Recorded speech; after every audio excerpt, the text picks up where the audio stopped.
What's up, Pokemon trading card game fans? Welcome to episode 86 of the Special Conditions podcast, where our love for Pokemon and collecting collide. Special Conditions is part of the Pokemon Professor Network, and today is June 7th, 2021. I'm one of your hosts, Adam Tuttle, and I'm joined by my co-host, Ken Pescator. What's good, Ken? Yo, Adam, what's happening, man? How are you? I'm doing fabulous. Fantastic. Excited to be here, man. I'm ready. I know, to do this. I've got green thumbs right now, and they're two thumbs up. For gardening, or for like, is your lawn really good? Well, I did water. We do have like a new garden in the front of our house, and I was watering it yesterday. But okay, it's gonna rain later today too. So would you consider yourself more a water type trainer or a grass type trainer? Water. Nice. Ice type, right, to be specific, but okay. All right. Well, we'll talk about that later in the show. Exactly. On today's show, we're gonna talk about our TCG Player Pickup. This week it's Eldegoss V. Card of the week this week is gonna be Venusaur VMAX. We're going to look into a few of the new cards from Chilling Reign, like the legendary Galarian Birds. It looks so good. They look so good. Art of the week this week, as you all know, is Oddish. Very excited for that. There's a couple miscellaneous bits of news to go over. And our deep dive topic, we're going to be discussing how Pokemon typings in the TCG differ from the video games and Pokemon Go. Yes, I think this is an important one. Because right out of the gate, there's some glaring differences that, if you're not aware, it could be like, hey, something's missing here, or what's going on, what's different. So we'll kind of break it all down and make sense for people coming over from the VG or Pigo, into the TCG. There's definitely some differences, and we'll make sense of it all for sure. There's glaring differences. There's Galarian differences. Oh boy, too many differences. All right, first topic: TCG Player Pickup. This segment of the show is based on getting cards for the in-person tournaments, because leagues are starting, well, stores, I should say, are starting to allow play to continue. Yes. Obviously, be safe. I would still wear a mask. You're going to be sitting across from somebody the entire time, within a couple feet. So, but if you're fully vaccinated, you do you. For the first time ever, we are going into the dollar zone. Eldegoss V from Rebel Clash is literally $1 right now. That's amazing. A V card for $1, I'll take it. That's awesome. You definitely need one of these. It has an ability called Happy Match. When you play this card from your hand onto your bench, you may grab a supporter card from your discard pile and put it into your hand. There are so many supporters right now. Like, there's a new one called Avery coming out from Chilling Reign that says, like, draw 3 cards, and then your opponent discards their bench down to 3. So if the opposing player, is playing Eternatus VMAX, imagine I have my bench of 8 Pokemon. Yeah, that's... And then they just drop Happy Match, grab Avery, play it, and all of a sudden my power has been reduced. This card would probably make a good improvement to the Rillaboom theme deck. Like, if you're looking to spice up the theme decks a little bit, or you bought a theme deck and you want to, make those decks a little bit more competitive, they run Eldegoss standard. So throwing the VMAX or the V in there might be a good little way to spice it up a bit too. Exactly. It's also got a float up attack, does 50 damage for 2 colorless. You may shuffle this Pokemon and all cards attached to it into your deck. So even if you play it, get the ability off, you can always attach the energies to it, hit for 50, and throw it back in the deck, and you don't lose 2 prize cards. just completely use it for its ability. Do a little damage and get back in there. Get back in the deck. All right, Ken, moving on. We're going to move on to our card of the week, which this week is Venusaur VMAX, the Sword and Shield promo 102. This is from the Venusaur VMAX collection box that came with, like, probably the best sleeves. You're not the first person I've heard talk about this. Now, was this because of the design or because of the quality? both. Quality, I mean, it's pretty similar to all the other sleeves, but the art on these is so like simple but cartoony. It's amazing. Well, I love the art on this VMAX card. Looks amazing too. It shows the beefiness of Venusaur, so it looks amazing. You see its plume on top bigger than you normally would because the angle is kind of like a top-down view almost of the Venusaur. It's an emo Venusaur. It totally is. No, it looks phenomenal. I definitely dig it. So the reason it being the card of the week is that Venusaur VMAX, it's kind of, you have to buy this collection box to get it, so it's pretty exclusive in the first place. It's got a 2 colorless energy attack called Forest Storm. This is kind of what you're going to use it for the most part.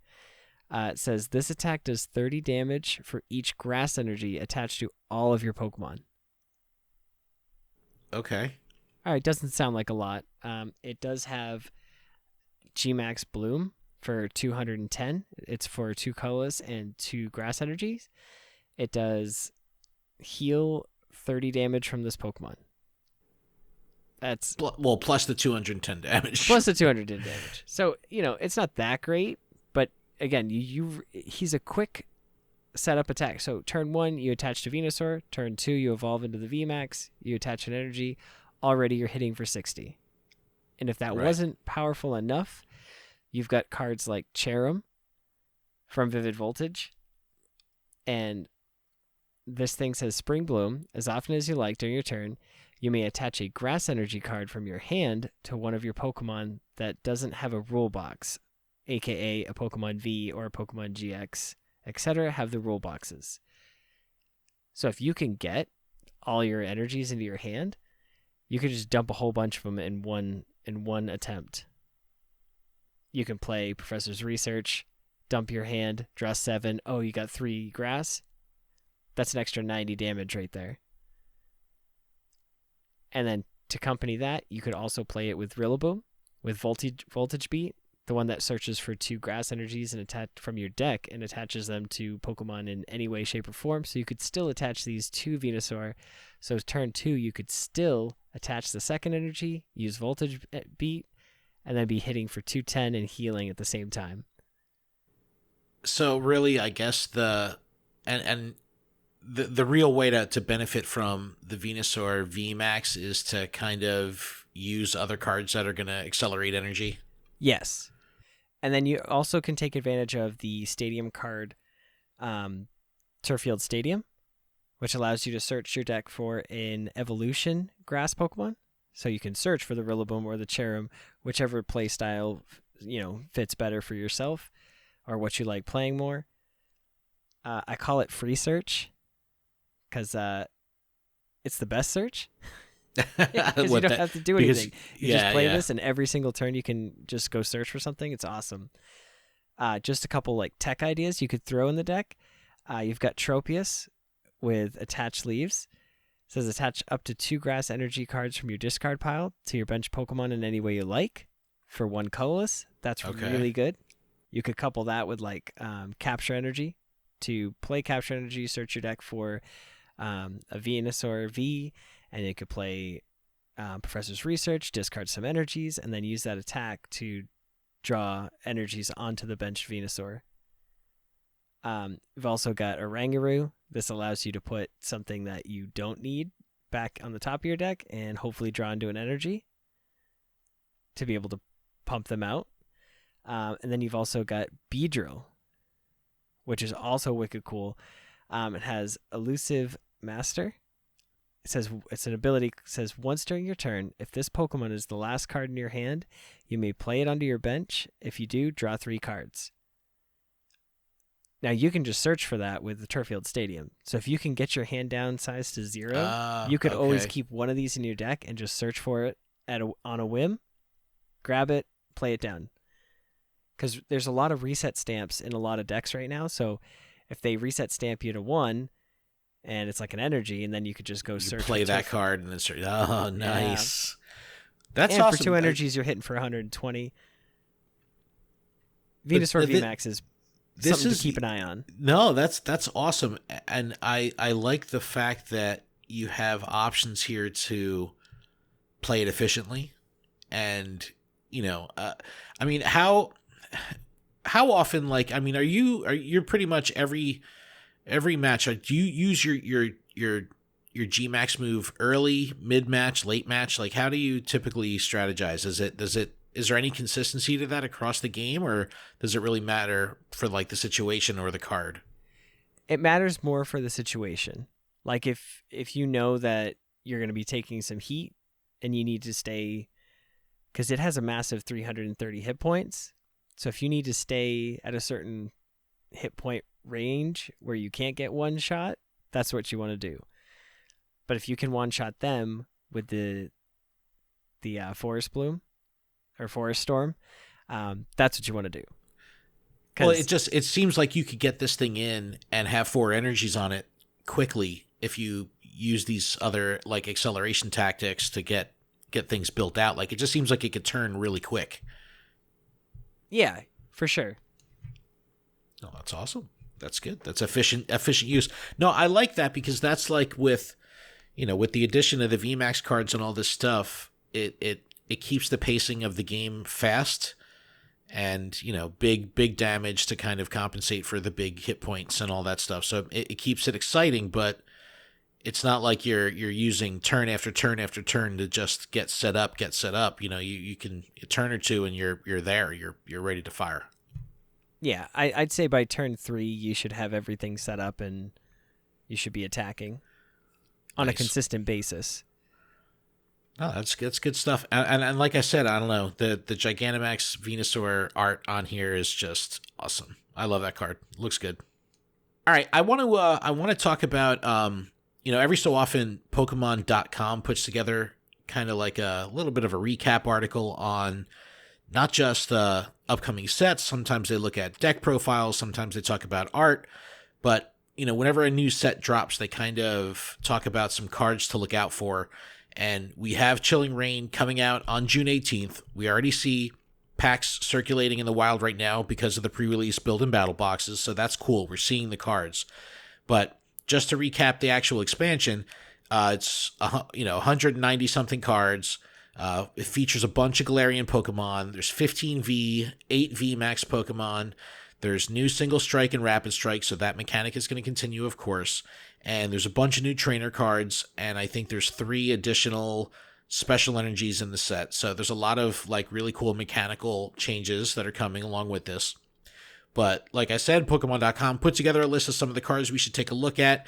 Adam, I just want to get your hot takes on these because, being outside of the competitive space, I don't necessarily know like how much these cards will have an impact. But I could say that looking at them from a collector's perspective, I think that the artwork on these is phenomenal. And then you brought up the fact that there's even alternate arts for these as well, right? Yes. Each one is like unique and very playable on their, like, just in general, which is awesome to see, because sometimes they kind of like shaft one of the birds or like all of them. So it is nice to see this. You've got Galarian Articuno V. It's just, typical psychic Pokemon. It's basically there to be like a like a consistency card. It says once during your turn, you can discard 2 cards from your hand, and then you get to draw a card. Actually, I don't know if you can keep using that. It says you must discard 2 cards from your hand in order to use this ability. It does say once during your turn. Once during your turn, yeah. usually the abilities lead with once during your turn. Yeah, exactly. That's why it's a little weird. Yeah, so effectively you just discard 2 cards and draw 1. So it is a consistency card. It is nice to see. But it does have playability. I mean, for 3 energies, it does 110, which is not great. There's things that do 270 for 2 energies. So yeah, exactly. So it's definitely not an attacker by any means. It has the ability to become an attacker, but just I see it as just a support. Use the ability. Yeah. Yep. And then you've got Galarian Zapdos V. This one is an Eternatus killer. That's what I'm calling it. Okay. It says Fighting Instinct. this Pokemon's attacks cost colorless less for each of your opponent's Pokemon V in play. Oh, that's really so if funky. you're playing That's Eternatus awesome. and you've got, I don't know, 4 Crobats on the bench, Yeah, for one fighting, this thing hits for 170 damage. Right. Okay. So, because it's normally 1 fighting, 3 colorless for Thunderous Kick, that 170 damage attack. Yes. So, if there's 3 colorless in play by your opponent with the Crobats, then yeah, you could walk this down to 1 fighting energy for 170. That's legit. Right, and that's 340 damage. That's a one shot on an Eternatus VMAX. That's sick. That's sick. Oh yeah, weak to Psychic. And then it also says before doing any damage, discard a special energy from your opponent's active Pokemon. Yeah, so you could grief him a little bit. That's awesome. I like the art on this one too. Yeah. Yeah, so like that's the thing. Like even if Eternatus adapts and puts a weakness guard energy, they just discard it and then do the attack. That's awesome. So it just will go through. And then you've got Moltres V, which is the thing that's going to save Eternatus a little bit because it has a grass weakness and not a fighting weakness. It has Dire Flame Wings. It says once during your turn, you may attach a dark energy card from your discard pile to this Pokemon. You can't use more than one of these each turn. It says Aura Beam for 2 darkness and a colorless. It does 190, but this Pokemon takes 30 damage to itself. Not too bad, but it is a way to counter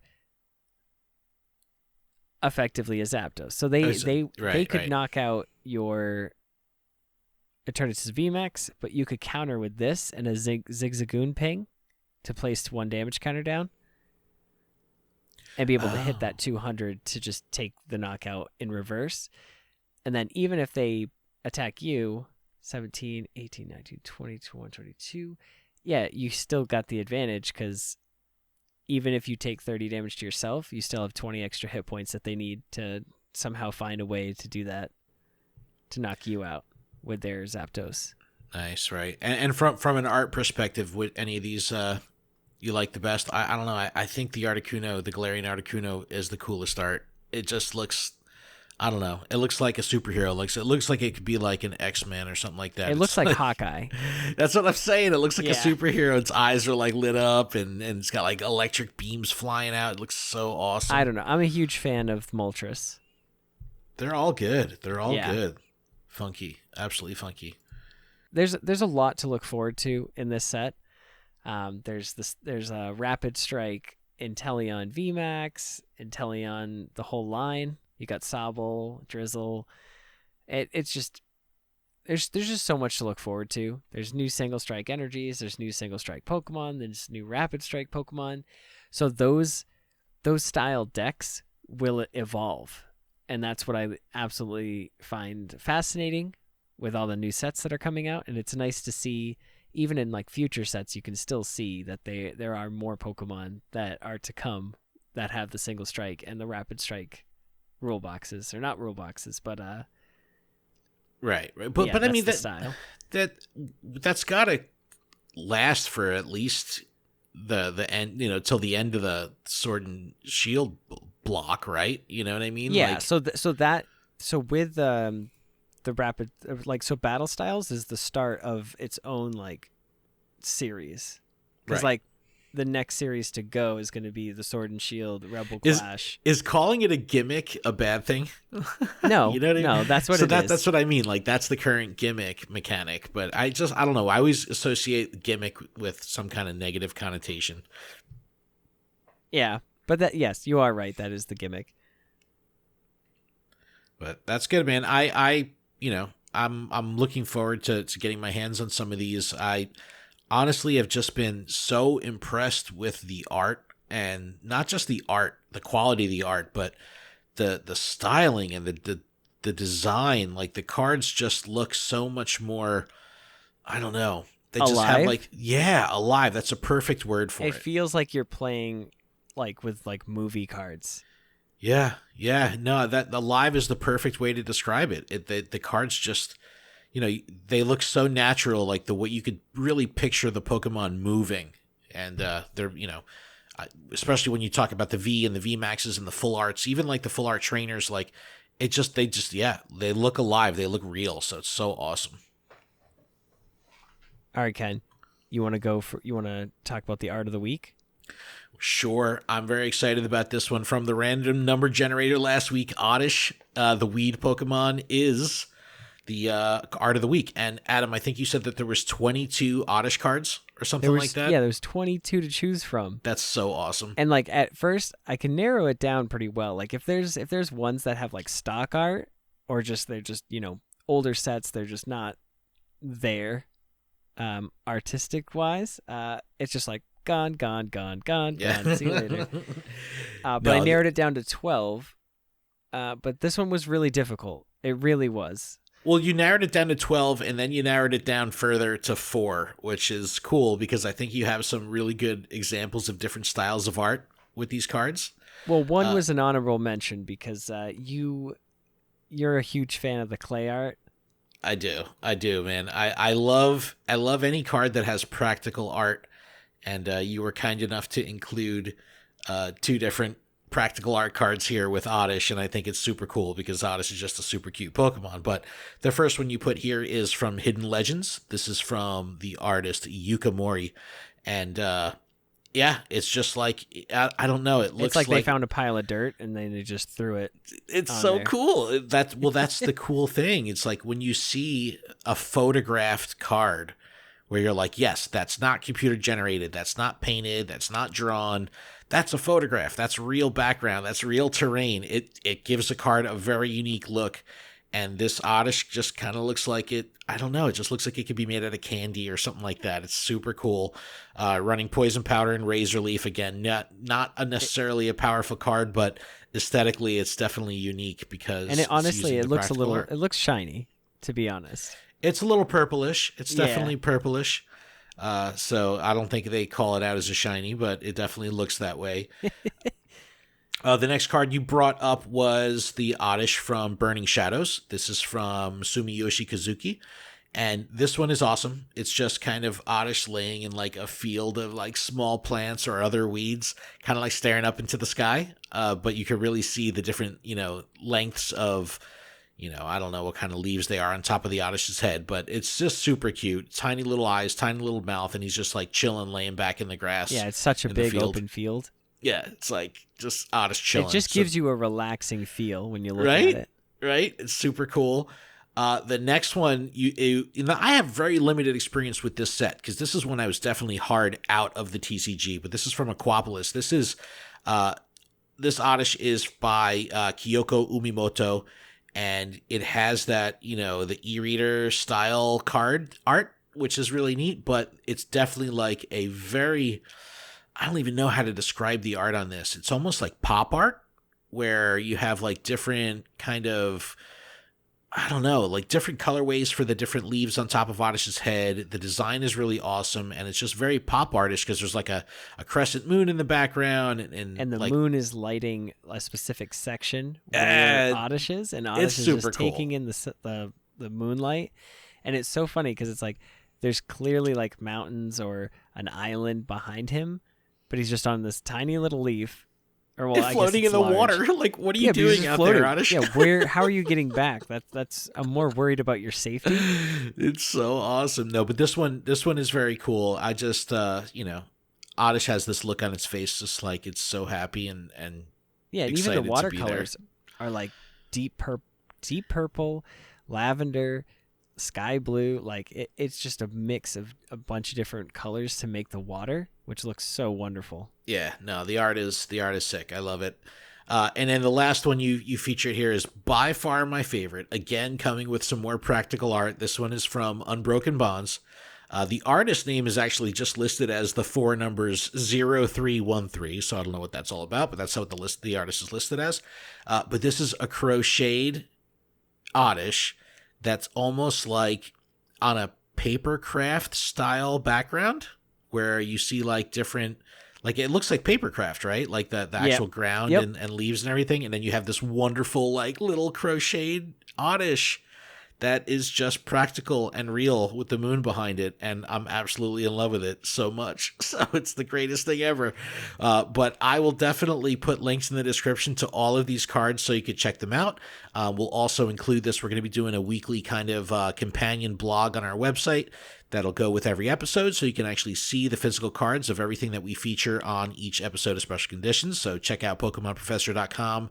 The blog is there listed right on the homepage. You can also go under the TCG heading to check out the blog.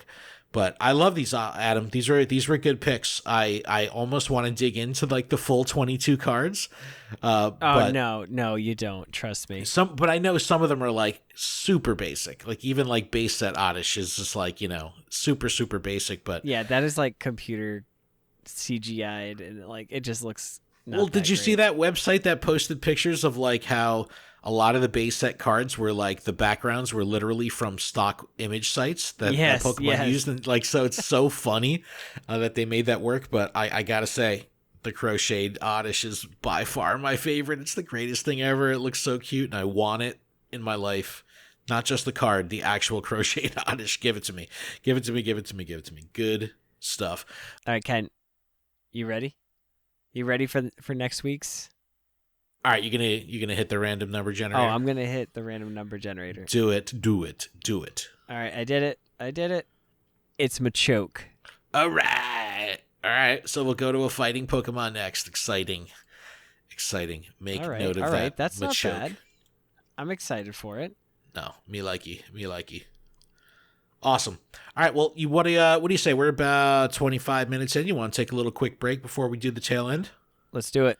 All right. We're going to take a quick break. When we come back, we'll run through some miscellaneous news, and we'll get into our competitive topic of the week, talking about type differences between the TCG and the main series games. We'll be back right after this.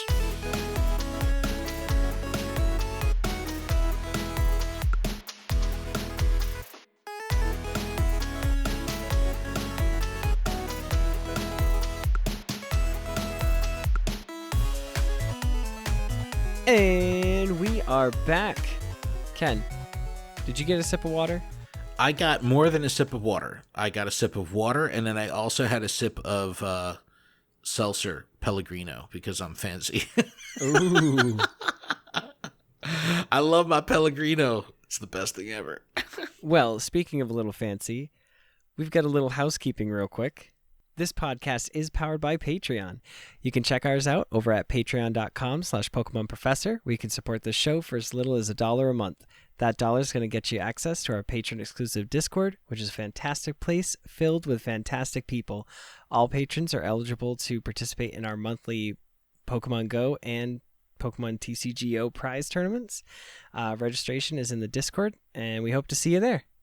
Yes, I can't wait. And so just for this month also, we have on June 11th, we're going to be doing a TCGO standard tournament. We've already got a bunch of people signed up, so we'd love to have you be part of it. So if you can, get to it in time before the 11th, check out the Patreon. I'll link you to the Discord. Check out the tournament channel and get set up. We're going to be giving away a $25 gift card to either tcgplayer.com or tncomics.com for the winner. So good stuff. And we wanted to give a huge thank you to our gym leaders, Absolutely Ryan, Dig Dug Rob, Grant, Jamal, JD Mojo Jojo, Magikarp Diem, Paul, Sharkfin, Talon, Tish, and TN Comics Wiz. And a special thanks to our executive producer, Tish Smith. Yep, Tish got 2 shouts there. Thank you, Tish. 2 shouts. Two shouts. You get so many shouts. And if Patreon isn't your thing, there's a few other ways you can help us out. If you're listening to us on YouTube, you can subscribe to the channel, hit the notification bell, and if you're listening via podcast service like Apple Podcasts, you can take a moment to leave us a review. Yes. Finally, you can visit our merch store at PokemonProfessor.com/merch and pick up some special condition swag, because we've got t-shirts, hoodies, coffee mugs. I think there's pillows. Underwear? No, I don't know. I think there's socks. Is there socks? I Oh, don't know. socks. That would be cool. I don't know. Pillows for sure, though. All right, Ken, you've got some miscellaneous news? I got a couple things to run through real quick, and these are pretty funny, and Adam, I want to get your hot takes on it. But, something that was short-lived was Target's removal of Pokemon card sales in their stores. So after officially halting Pokemon TCG sales in all Target stores, this happened on May 14th. They've officially resumed sales as of June 1st with a limit of 2 items per guest, per day, per transaction, all that good stuff. But TCG cards are back at Target. So if you go to the store, make sure you check in the toy section, check the section by the register, and then there might be a chance that some of the cards are still locked up behind customer service till this stuff makes it out to the floor. So don't give up at Target. There's these cards are back. These cards are back, so that's pretty exciting. Well, I got a feeling that like it's probably like Disney. Like if Target was to say, oh, we're just going to stop selling Disney things not randomly, but there's just too much clamoring over Disney items. Disney holds a there's a strong presence, and they have sure. lots of money. They have lots of cash flow. So I can only imagine Pokemon being like, "Hey, if you're not going to sell our cards, hey, we're pulling our licensed T-shirts." Yeah, we're pulling our licensed T-shirts. We're pulling all of our clothes. We're pulling. Yeah, but honestly, who knows? Who knows what influenced this? Like, do you think it was like pushback from Pokemon, or do you think it was Target going like, "Oh my God, our sales are down"? No, I think it was pushback from Pokemon. It had. That's interesting. That's interesting. I wish we could get clarification on that. That'd be cool. That'd be a cool bit of info. All right, this one's pretty funny too, because Adam, on our Pokemon Go call last week on Wednesday, you were actually talking about this, but Special Delivery Charizard was kind of accidentally released, sort of. I mean, this was a card that people were saying that it was in their boxes. Yeah, like this was announced last November, right? So this, at that time, the promo special delivery Charizard was like promo number 75 in the Sword and Shield list. I think they're up to like promo 120. So there's been plenty of stuff that's come out since, and no one's really heard a peep about special delivery Charizard. But I don't know, Adam, you saw a link or something when we were on the call, and then you're like, "Hey, apparently this is available." And like, I remember everyone on the call like going to Pokemon Center and like trying to add stuff to the cart to see if it would show up. See, I just made a purchase just to see. And like it didn't show up as an itemized SKU in the cart. Like when Special Delivery Pikachu was available, it actually showed it as a $0 purchase in your cart when you spent $20. This didn't, but apparently there was a couple people out there.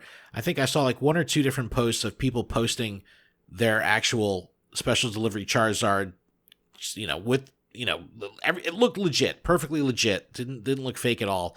But I don't know what happened. Like, was this a glitch? Was this like, I don't know. But apparently some people got them. And didn't you say it sold online or something?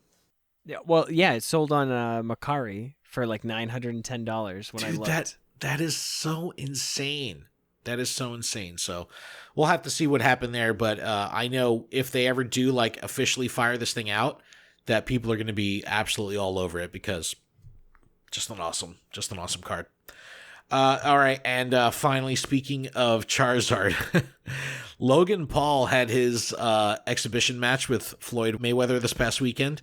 And like walks into the ring wearing around his neck an illuminated version of his slab with his BGS 10 first edition Charizard around his neck, and made a spectacle of it, of course.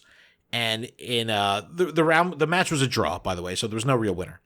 But in a post-fight interview, he's rocking the card again around his neck, and says, like, the guy from ESPN's or whatever is like, "Hey, what's going on around your neck? What is that?" And he's like, "Hey, this is my prized possession. My life changed after I got this card." And the guy's like, "Well, what do you think the value is?" He goes, "This specific card right now, because of this." He goes, "This is $1 million card right here, baby." And it's just like, the Logan Paul, pit of despair in the TCG just continues to artificially influence the market. And dude, I don't know what his plans are for that card. He says it's his prized possession, but yeah, let's see if he puts it up for sale and it fetches $1 million, dude. I don't know, but it's definitely funny. Check the articles. The article I'll link in the description, I think, is like a USA Today article. So, love it, hate it, like it or not, Logan Paul is getting press for the TCG, and I don't feel good about it, but it is pretty funny to see. I don't think anybody feels good about it. No, but obviously some people have to be. I mean, this dude's got a following. I don't know who it is that's following him, but It's not me. It's not me either, but it's so funny, dude. It's hilarious seeing, like, Googling Logan Paul right now and getting all these images come up from all the sports and news sites of him holding the Charizard he's wearing around his neck. It's like, what world are we in? It's like Bizarro world. Absolutely, absolutely hilarious. But there's our miscellaneous news. And Adam, I've got a good topic for us to wrap up with. And I think lay it on to me. Well, this is an interesting one. And this is going to be all about understanding typing. Now, this is going to really be speaking to trainers that are coming from the Pokemon Go world or the main series games world, or any form of Pokemon outside of the TCG, because there's significant differences to how typing works in the TCG as compared to the game, the main series games in Pokemon Go. So in the video games, there's 18 different typings. However, in the TCG, there's only 11 typings. I'm going to put an asterisk next to that for a second. 11 typings, which what that means to trainers is that coming into the TCG from the video game world, you're going to kind of have to relearn your typings, relearn how things work, the differences between Pokemon typing in regards to attacking and resistance and, weakness and, all that stuff. You kind of have to relearn it. Now, a bunch of the TCG typings serve as like a bucket that will contain more than one of the 18 types that we see in the video games. Now, for example, and Adam, you could run through these in a minute, but like the fighting type in the TCG contains, a bunch of Pokemon that are fighting rock and ground types in the VG. They all kind of live under this, fighting type heading. Another example would be water type in the TCG contains water and ice types from the video games. Now, there's another spin here. In the TCG, each card, so each Pokemon card, is assigned a typing that's relative or in relationship to that Pokemon. Now, that will be the typing that is used when we're talking about weakness and resistance, when we're talking about that kind of consideration. Now, the unique spin that the TCG puts on it is that attacks can be listed on the card and call for different energy types that are different from the Pokemon card's typing. So let's just say you have, we said fighting, so let's say you have a Machamp Pokemon, Machamp card. It's a fighting type card. He may have a non-fighting type move that calls for non-fighting type energy, but when it comes down to it, it doesn't matter the type of the move. Where in Pokemon Go or in the main series, the move is really going to have the impact on how weakness and resistance is calculated. It's really not up to the move in the TCG. It's only up to the card itself, whatever the card is labeled at, regardless of what type or what type of energy the move goes for. So again, this is a little bit of a paradigm shift when you're coming from the VG or Pigo, just a different way to look at it. So it's important for new TCG players that are coming from that side to kind of understand super effective damage and resistance, because in Pokemon Go, there's no resistance. There's none. And super effective damage is like, 2 times double damage. That's pretty easy. So in a TCG, you are going to see that double damage when you're weak to something. So a water attack on a fire Pokemon, the fire Pokemon's weak to water, you're doing double damage. That's pretty easy. But when a certain type resists an attack or resists a Pokemon type, it's not going to cut that damage in half. It's simply going to reduce it by 30. And this was an updated ruling that came with Sword and Shield. So super effective damage, yes, you're doing double damage, but if you're resistant to a typing, it's only going to cut that damage by 30. It's not going to cut it in half. So you could still do big damage even though you resist, or your opponent resists, because that's only getting cut by 30. There was once a time where weakness was only like, It was 20? based. Well, no, it based it on each individual card. Like Shinx would be like, oh, fighting was +10, but like Luxio Okay. would be +20, and then Luxray would be +30. So fighting types would do more damage, but it was never double. And then they actually made a stadium card called Lake Boundary, which gave those weaknesses now the ×2. So all the small attacks that could do a lot of damage just went through a lot of Pokemon. Interesting. Yeah, and this was, like I said, this the weakness thing was kind of revamped during Sword and Shield, so it's cool that with the new seasons of, rotational meta and all that kind of stuff, they do make logistical changes to the rule sets as well, and, we're seeing that here. But, Adam, I think it's worth kind of running through the different TCG typings and talking about what Pokemon are in each, because the typings of Pokemon are going to relate to the types of energies that are available. So, like, you could still have a bug-type Pokemon like Heracross in the TCG. However, it's not going to have bug-typing energy or a bug-typing classification. It's going to be classified as grass. So, again, it's just a paradigm shift. So I think it's worth running through these if you want to go through them real quick and just talk about the different buckets or what we could see from each of the 11 types. So grass is going to contain mostly grass types and bug types, whereas fire is made up of only fire types. Yep. Water contains most water and ice types, like you had mentioned earlier. Lightning, which contains only electric types. Lightning, electric difference. Well, that's the thing that's interesting here, is we know about electric type Pokemon. So we know electric types, but the type for electric Pokemon in the TCG is lightning type. So that's just, like, every so often it's funny when we're talking on a Pokemon Go podcast on Lured Up or whatever, and you mention electric typings, but you'll call it lightning. And it's like, yeah, it's just weird that the typing is lightning, but it contains the electric type Pokemon. It's just an interesting little flip. Well, fighting contains fighting, rock, and ground types. Psychic contains most psychic and ghost types. Colorless contains most normal flying types. Sometimes dragons, when dragons aren't in the actual format. Right. For typing, because dragon's weird. Dark typically contains dark Pokemon and poison Pokemon. Well, and again, like lightning energy with electric types, it's actually darkness energy, right? So darkness types that contain dark type Pokemon. So again, another little spin on the name. And then metal's going to contain steel Pokemon, and that can be like a Drillbur as a fighting type evolves into a steel Excadrill. Yep. And then for dragon is going to contain mostly dragons.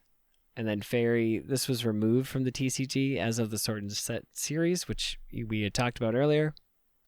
All fairy types were reinstated as psychic types. Yep. This brings the total current TCG type count down to 10 as soon as all pre-Sword and Shield expansions rotate out.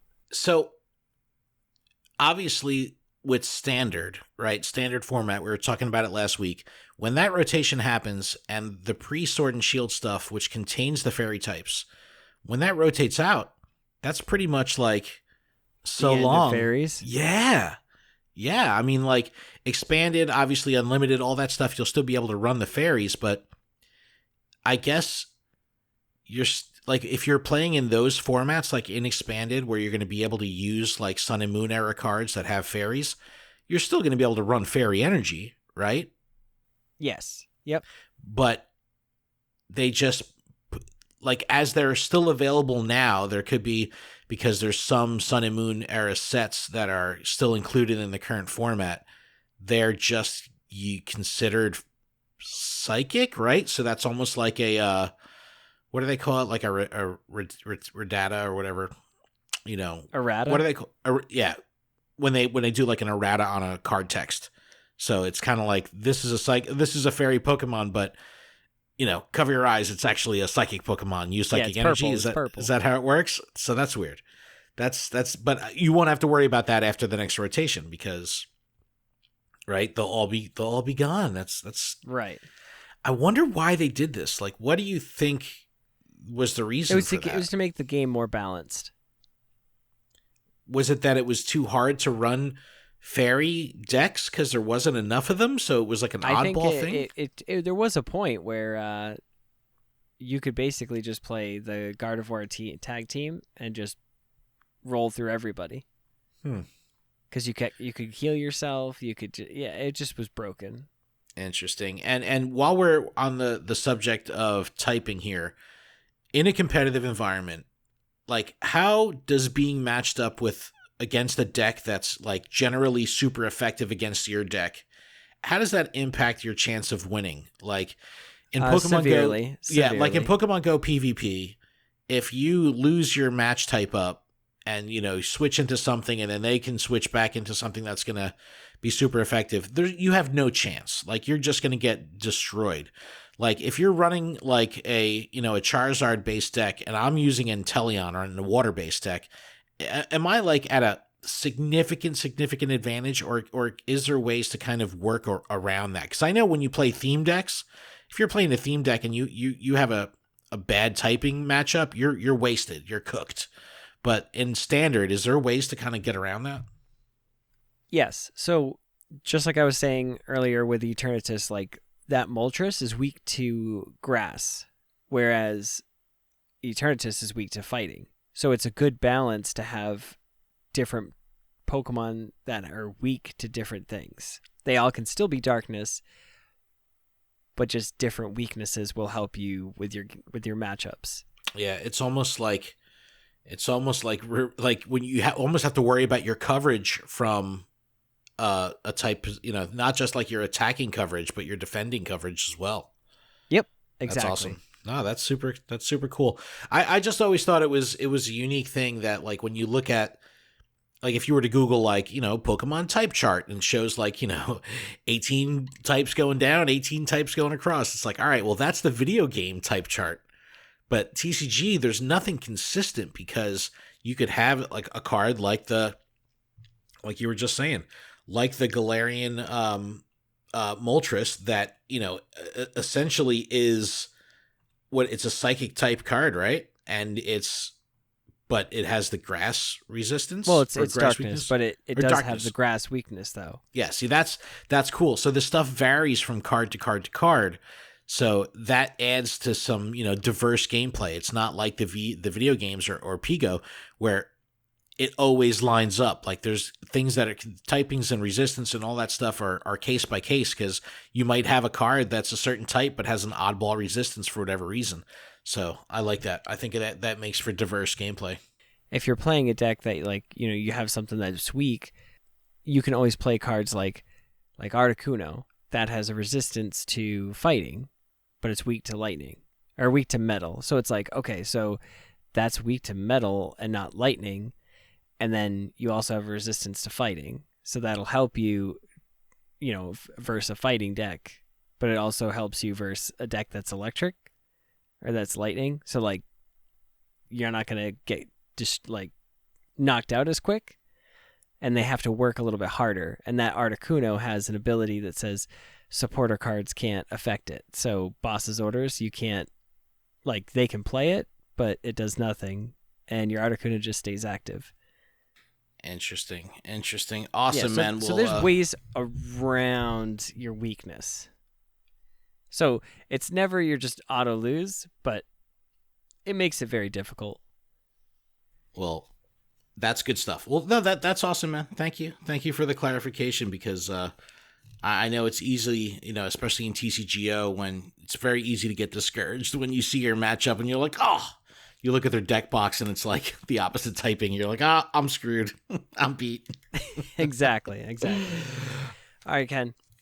Are you ready for a TN Comics pack opening? Are you kidding me? I'm so excited about this. I cannot wait to dig in. Let's cut to me. What's up, everyone? This is Ken from the Pokemon Professor Network, and this booster opening is brought to you by TN Comics. TNComics.com is our go-to site when we need Pokemon TCG products, and if you use code FULLHEAL at checkout, you can get an additional 5% off your purchase. That's Full Heal, one word, FULLHEAL, at checkout for an additional 5% off your total purchase at tncomics.com. All right, Adam, I have battle styles this week. Since I didn't have a pack last week, I think I should go first. Yeah, you need a pack for sure. Okay, all right, let's see what we got. Let's see what we got cooking here. 4 to the back. Screen code. Hey, you never know. I got a gold secret rare Houndoom from a green code. All right, we got Water Energy, Buffalont, Crawdont, Grumpig, Fomantis, Remoraid, Rapid Strike, Spearow, Pachirisu, Cherubi. My reverse is a Girder, and my rare is a non-hollow Victory Bell. No, all I hear is Jesse or James's Victory Bell. Yeah, the screech. All right. What do you have? I have a white code card, but I'm also going to give the code card away. Yes, Battle Styles. HHL MCD 4 R9 XR42. All right, actually, I'm going to jump in real quick with my code. 7PW RH4V WKG 9T9. All right, continue with your pack. All right, I've got a Lightning Energy, Cacturn, Level Ball, Single Strike Energy, Cubone, Ponard, Houndour, Shinx, Galagar, Reverse Hollow is Bronzor, ooh, and a Victini VMAX. Oh, heck yeah, nice. All right, let's go. Awesome. All right, well, you're pulling the fire two weeks in a row. That's awesome. Darn tootin', I'm pulling the fire. I'm pulling the fire types. Awesome. Well, Adam, I think that's a show. That's definitely a show. Awesome. This was great and informative and entertaining and fun. So thank you. And we pulled cards. And we pulled more cards. Yes. Email us, info@specialconditionstcg.com. Leave us a voicemail, text us, send us a picture, 732-835-8639. Now, remember, if you're affected by a special condition, don't forget to use a full heal.